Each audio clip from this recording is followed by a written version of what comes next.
Muito bem, vamos falar de outra coisa que, bem ao contrário do que a gente está falando, não é nada agradável. Cefaleia, a dor de cabeça. Esses nomes deixam muita gente em pânico. No Brasil, essas dores fazem parte de mais de 10 milhões de pessoas, segundo dados da Sociedade Brasileira de Cefaleia. A entidade ainda aponta que são classificadas pelo menos 150 tipos de dores de cabeça, sendo mais frequentes a cefaleia tensional, cefaleia em salvas e enxaqueca crônica. Independentemente do nome, é que essa situação acaba com a qualidade de vida de qualquer um. Inclusive, ela passou a ser considerada pela Organização Mundial da Saúde como uma doença incapacitante. Vamos entender um pouquinho mais, então, desse problema com o neurologista José Felipe de Oliveira. Seja bem-vindo, doutor, tudo bem? Boa tarde, agradeço a oportunidade de poder vir conversar um pouquinho com vocês sobre dor de cabeça, né, que é uma das principais causas de atendimento nas urgências, nos prontos-socorros, né?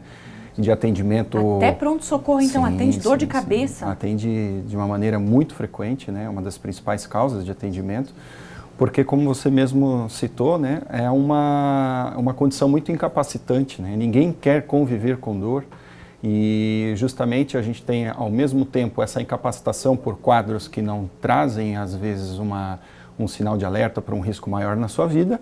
Existem, obviamente, condições, doenças que podem trazer risco à vida. Então, o pronto-socorro tende a ter sempre uma boa triagem para esses casos de dor de cabeça. Vou pedir para o pessoal que quiser, que o Facebook também já está bombando aqui. Pessoal, manda perguntinha também no Facebook que está na minha mão aqui. É só entrar ali e deixar a sua pergunta que a gente já bota ao vivo aqui para o doutor Felipe responder. Doutor, você tem dor de cabeça? Acho que é difícil a gente dizer qual pessoa não teve ou não vai ter dor de cabeça em algum momento da... Não, sortudo, menos, então? Menos. Eu também tenho essa sorte.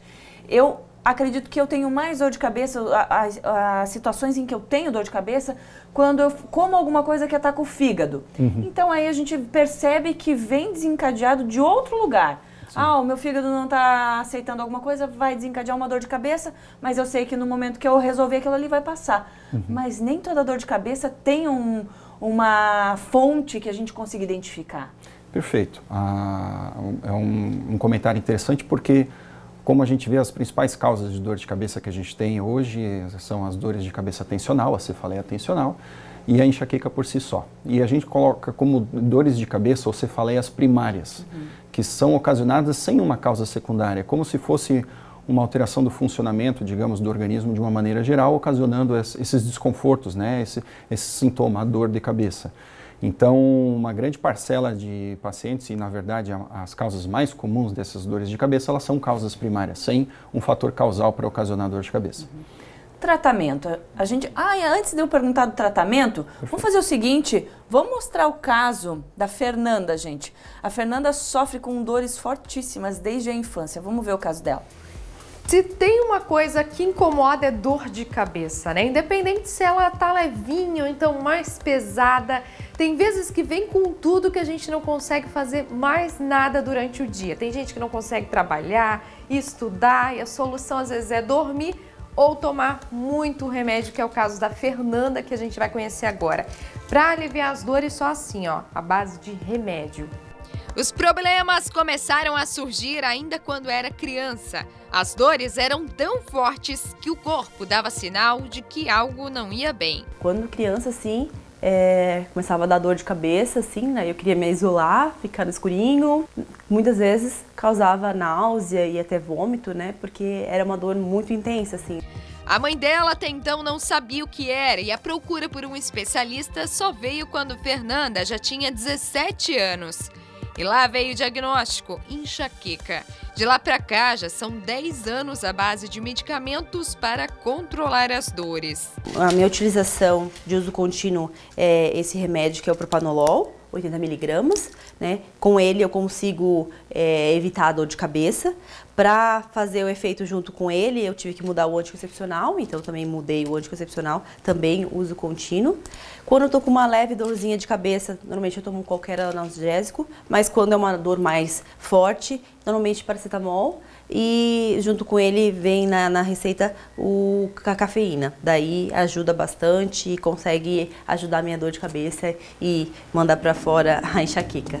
Hoje em dia, com a medicação diária, as dores acontecem com bem menos frequência e não chega nem perto da intensidade que era antes. Então, hoje em dia, eu ainda tenho de vez em quando.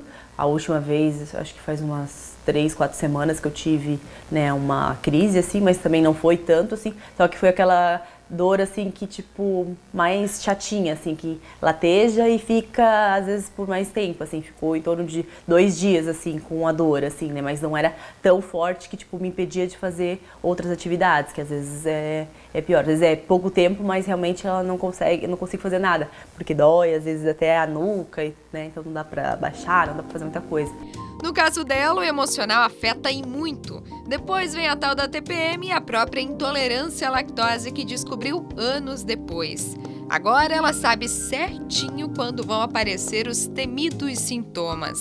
Normalmente, quando é a enxaqueca mesmo, assim, eu já percebo que começa a embaçar um pouco a minha visão, né? Meio que desfocar, assim, a visão.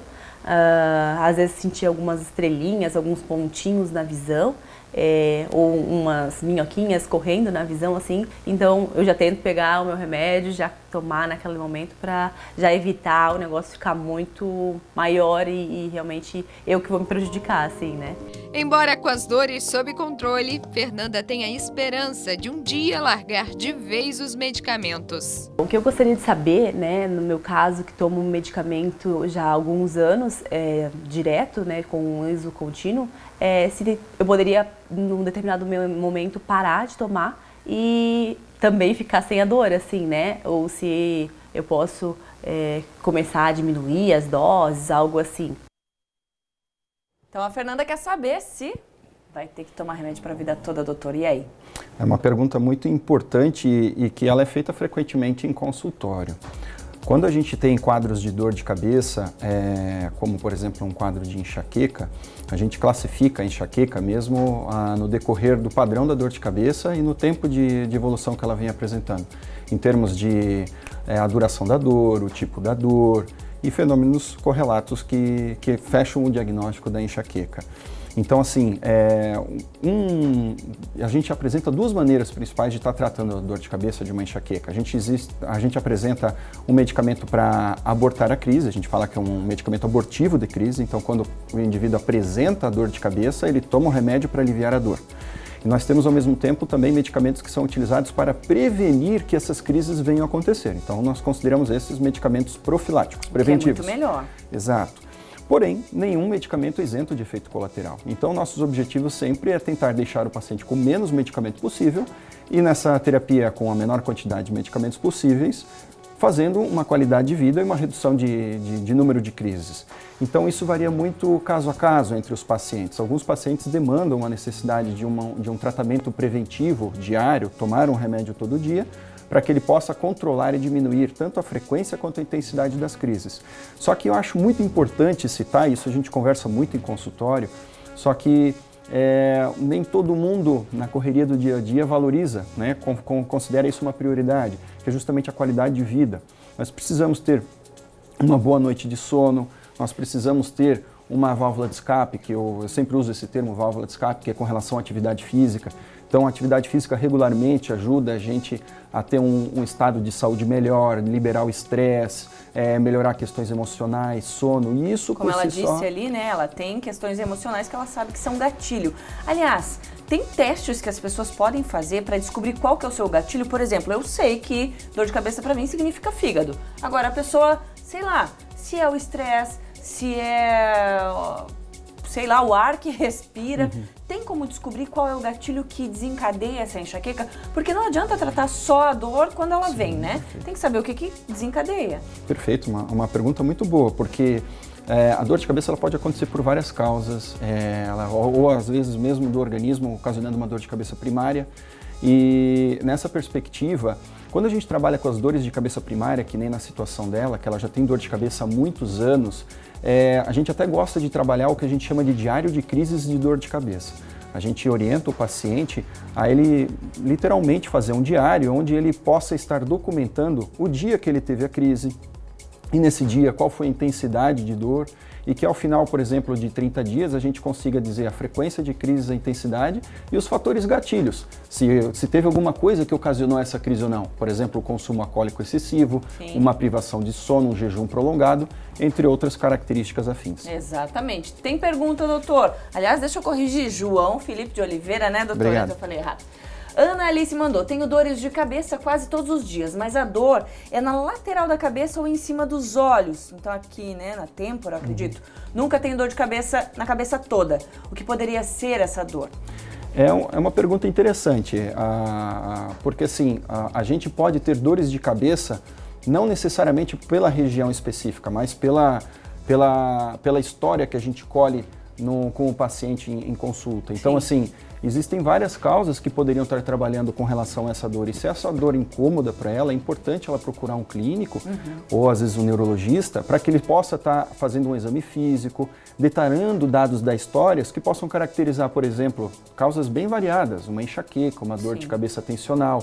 Existem dores faciais que possam estar vinculados a um distúrbio de articulação temporomandibular, que pode irradiar. Pode desencadear. Então, existem várias causas. A orientação nesses casos sempre é procurar uma assistência com um clínico para que ele possa abrir o leque de diagnósticos e firmar o diagnóstico correto. Perfeito. Doutor João, obrigada por estar aqui com a gente.